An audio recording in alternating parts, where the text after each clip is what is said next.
Hello everyone, welcome to a new Patreon vote reveal thingy. So we finished up Super Metroid, we're getting started on this now. There's also a bunch of games coming out the 31st, and I have some like codes to try out some of them, and then I'll have to decide like which games I want to play. So as like a small tiny update thing, yeah, we'll be starting some new stuff on the 31st. And I haven't been streaming the past few days, so I don't have any blueprints, but I might stream some blueprints tonight. We'll see, so I can get some more of that finished. So yeah, that's why blueprints has been absent for a few days. But most of what people are here for is to see what won. So let's look at our options. So, Thumper, the rhythm violence classic rhythm action blistering speed and brutal physicality game where I'm a space beetle. I've been playing a lot of Rift of the Necrodancer as my current like vibe game. So have been playing a lot of rhythm stuff recently. So that would be a cool one to do.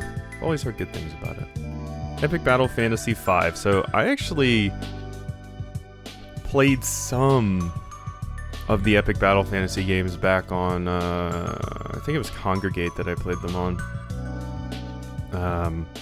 I never really got too far into them. Like, I remember this art for sure. I definitely remember the art style. And I remember popping one up, but I don't think I ever like finished any of them or anything. So that would be an interesting trip down memory lane because yeah, I played a lot of stuff on Congregate. Like a ton of stuff. And yeah, this was one of the things that I did play. Then we have Cassette Beast, specifically the post-game and DLC has been nominated a few times now. So that is always good. Always down for more Cassette Beast, what I mean to say. And then the fourth, well there's five, but Balatro.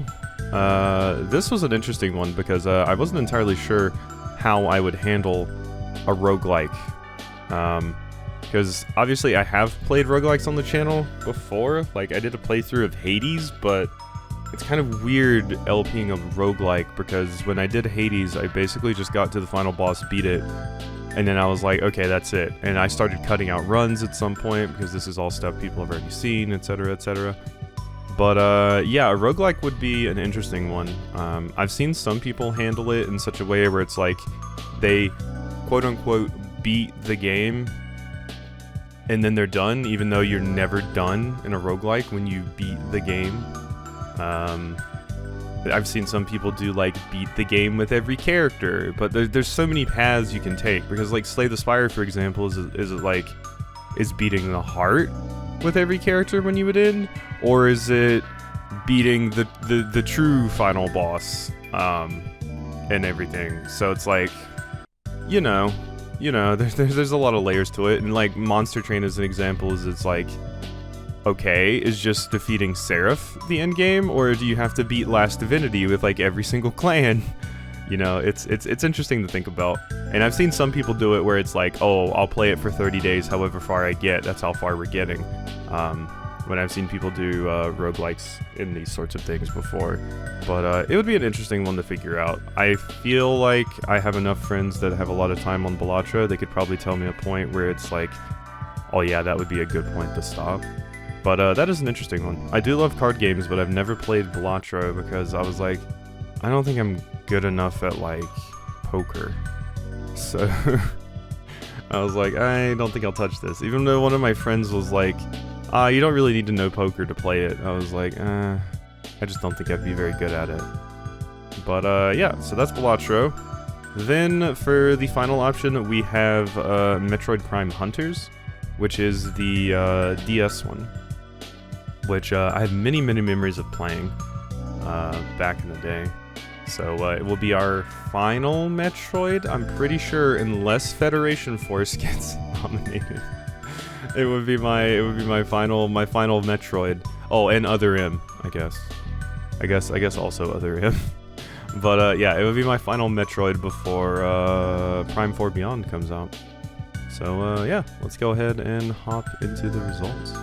All right, here we are. So 5 options, And we're gonna go. So Thumper with 1 vote, Epic Battle Fantasy V with 1 vote, DLC and postgame of Cassette Beasts with 4 votes, Balatro with 7 votes, and then Metroid Prime Hunters with 8 votes, just barely beating out Balatro, actually. So Balatro was on top once again for a while. I had 1 vote filter in kind of later in the voting period that set Balatro and Metroid Prime Hunters to tie, and Prime Hunters was winning the tie. But then when I did the like, hey, last call on votes, we had 1 more filter in, and that put Prime Hunters over the line there. So yeah, we will be playing Metroid Prime Hunters. This is going to be an interesting one because it is actually the Metroid game I've played a significant amount of and remember bits and pieces, I guess. So it'll actually be a trip down memory lane because my memory is notoriously awful, so I really don't remember a lot of things, but I do remember bits and pieces of Prime Hunters, so that will be neat. I don't think I ever finished it though, but yeah. So we'll be starting that tomorrow.